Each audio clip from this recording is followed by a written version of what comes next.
Uang remon pemicu Brigadir Rizka bunuh suaminya, Brigadir Esko tak melawan. Jaksa Penuntut Umum, JPU, membeberkan kronologi lengkap kasus kekerasan dalam rumah tangga, KDRT, yang menyebabkan Brigadir Esko Fascarelli meregang nyawa. Dalam dakwaan yang dibacakan oleh Mutmainah mewakili JPU, kasus ini bermula pada 19 Agustus 2025. Terdakwa, Brigadir Rizka Sintiani, yang merupakan istri korban, meminta uang sebesar 10 juta rupiah kepada suaminya. Uang tersebut merupakan dana remunerasi, remon, atau tunjangan kinerja yang diterima anggota Polri. Sejak pagi, Rizka telah menagih uang tersebut, namun tak kunjung diberikan oleh korban. Ibu dua anak itu berulang kali menghubungi suaminya melalui telepon dan pesan singkat, tetapi tidak mendapatkan balasan. Dari sinilah emosi Rizka memuncak, dia sempat meminta kepada rekan kerja Esko untuk membalas pesan dan teleponnya. Esko kemudian membalas pesan istrinya dengan mengatakan nanti akan dikirim uang tersebut. Sekitar pukul 17.30 Wita korban membalas pesan terdakwa, ia sekarang dikirimin, dan terdakwa membalas, kirim becatan, kirim cepetan, kata Mutmainah.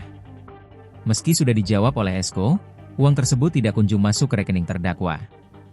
Rizka kembali mengirim pesan WhatsApp dengan nada peringatan agar tidak memancing emosinya. Rizka juga meminta uang kepada suaminya sebesar 2,7 juta rupiah untuk membayar bunga pegadaian.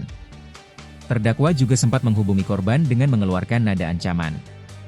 Sekira pukul 18 Wita, terdakwa menuju Polsek Sekotong dan menghubungi korban namun tidak mendapatkan balasan.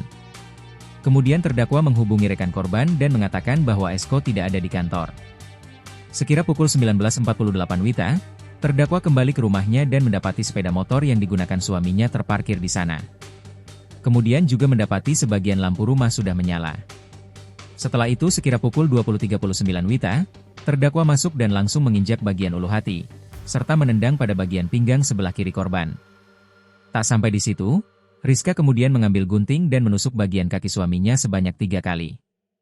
Kemudian melakukan hal yang sama di beberapa bagian tubuh lainnya.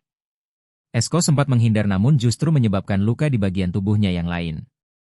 Selain itu juga Rizka sempat memukul bagian kepala suaminya dengan menggunakan benda tumpul. Akibat perbuatan Rizka tersebut ia didakwa dengan pasal-pasal 44 ayat 3, Undang-Undang Nomor 23 Tahun 2004 tentang Penghapusan Kekerasan dalam Rumah Tangga, PKDRT, atau pasal 459 Undang-Undang Nomor 1 Tahun 2023 tentang Kitab Undang-Undang Hukum Pidana, atau pasal 338 KUHP.